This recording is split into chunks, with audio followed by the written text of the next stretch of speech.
मैंने तय कर लिया था कि मुझे स्त्री नहीं मनुष्य बनना है। ये एक पंक्ति नहीं, एक गर्जना है। एक ऐसे समाज में जहाँ स्त्री को देवी कहकर जड़ बना दिया गया है, वहाँ किसी स्त्री का ये कहना कि वो देवी नहीं बनना चाहती बल्कि एक जिंदा इंसान की तरह जीना चाहती है, क्रांति है। छिन्नमस्ता नाम सुनते ही एक तीव्र छवि उभरती है, वो देवी जो अपना ही सिर काटे खड़ी है। और यही प्रतीक बनती है उपन्यास की नायिका प्रिया की, एक ऐसी स्त्री जो स्वयं को त्याग कर समाज के लिए मान्य बन सकती थी, लेकिन उसने समर्पण की मूर्ति नहीं, सवाल की आग बनने का रास्ता चुना। ये किताबी नहीं, रक्त मांस की आग है जिसमें जलता है पितृसत्ता का ढकोसला, विवाह संस्था की खोखली नैतिकता और उस समाज की कथित मर्यादा जिसमें स्त्री का सहना उसकी गरिमा मानी जाती है। प्रिया एक ऐसे घर में जन्म लेती है जहाँ लड़की होना पहले से ही अपराध है। माँ की चुप्पी, पिता की उपेक्षा, भाइयों का उपहास, सब मिलकर प्रिया को यही सिखाते हैं कि उसे दबकर जीना होगा। लेकिन प्रिया लड़ती है क्योंकि वो समझती है कि घर की देहरी से बाहर आना ही क्रांति नहीं, असली विद्रोह भीतर से उपजता है। जब कोई स्त्री समाज की स्वीकृति को अपने आत्मसम्मान पर तरजीह देना बंद कर दे, तब होती है असली क्रांति।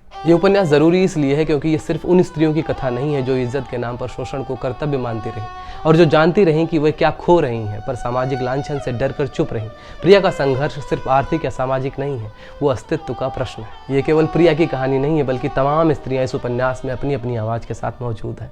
हर पात्र इस उपन्यास को स्त्री अस्तित्व के कोरस में बदल देता है। छिन्नमस्ता एक ऐसा साहित्यिक दस्तावेज है जिसे पढ़कर पाठक जानता है कि वो कोई कहानी नहीं, एक लंबा चीखता हुआ आत्म साक्षात्कार पढ़ रहा है। ये उपन्यास स्त्रियों के लिए साहस का औजार है और पुरुषों के लिए आत्ममंथन की जमीन। ये उपन्यास नहीं, समय का आईना है और कभी कभी आईनों में देखना जरूरी होता है।